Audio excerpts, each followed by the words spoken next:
Muchas gracias por todo el cariño, es un honor para nosotros poder compartir estos días acá en India con ustedes, así que muy agradecido. Muchas gracias.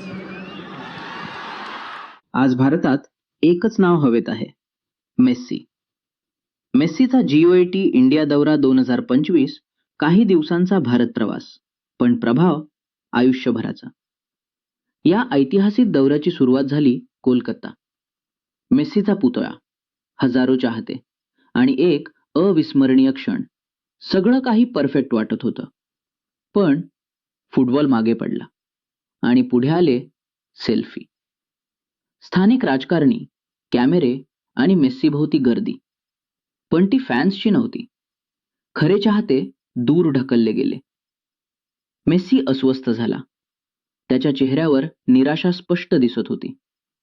आणि मग तो थांबला नाही. काही मिनिटात कार्यक्रम अर्धवट सोडून मेस्सी निघून गेला. स्टेडियममध्ये संताप उसळला. निराशा, गोंधळ आणि कोलकाता आठवला गेला विवादासाठी. पण दौरा अजून संपलेला नव्हता. पुढचा थांबा राजीव गांधी स्टेडियम, हैदराबाद. इथे वातावरण वेगळंच होतं. शिस्त, आदर आणि फक्त फुटबॉल. मेस्सी इथे हसत होता, खेळत होता, आनंद घेत होता.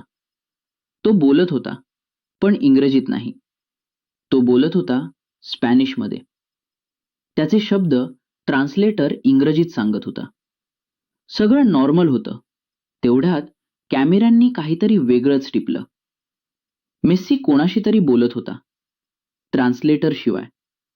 आणि समोर होता राहुल गांधी. क्षणभर संपूर्ण स्टेडियम स्तब्ध. कारण राहुल गांधी थेट स्पॅनिशमध्ये मेस्सीशी बोलत होता. कोणताही अनुवाद नाही, कोणताही मध्यस्थ नाही. दोन देश, दोन संस्कृती, पण एकच भाषा. आणि इथून सुरू झाली चर्चा. राहुल गांधी फक्त राजकारणी नाही. तो बोलतो हिंदी, इंग्रजी, स्पॅनिश, इटालियन आणि फ्रेंच.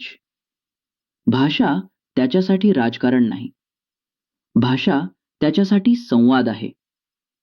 जिथे अनेक भिंती उभ्या करतात, तिथे तो भाषा वापरतो जोडण्यासाठी. आणि त्या दिवशी हैदराबादच्या मैदानावर फुटबॉलपेक्षा मोठा ठरला तो क्षण, जिथे शब्दांनी जग जोडून टाकलं.